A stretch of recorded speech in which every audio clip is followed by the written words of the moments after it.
God. Do you know that name? Well, I do, but I don't know what the rest of the country does. Ask yourself, do I really know the name of God? Do I know what it means to have him in this country? Our founding fathers believed you couldn't even call yourself an American if you even so heard the word of God. Thomas Jefferson believed that the Bible is the cornerstone for American liberty. God is in the Constitution.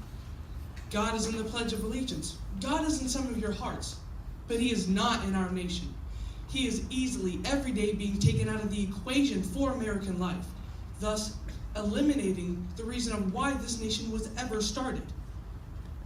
Out of the 55 men who formed the Constitution, 52 were active members of their church.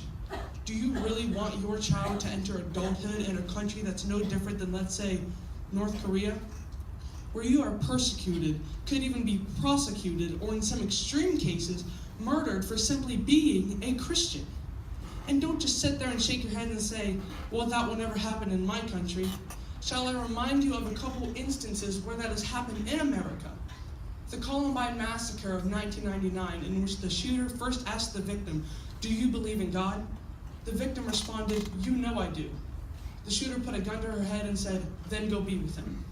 Or what about Umpqua Community College, where the victims were first asked about their faith before being shot?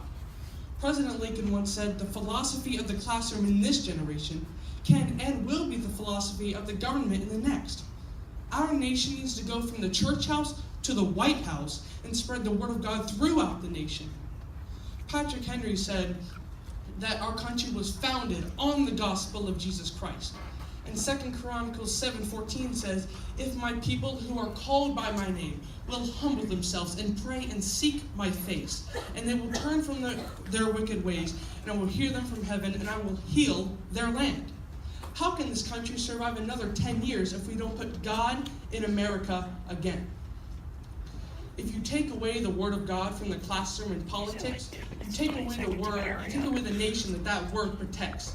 So it's time to stand up and proclaim that one nation under God is the demand for our country. So let's do what I said earlier and put God in America again.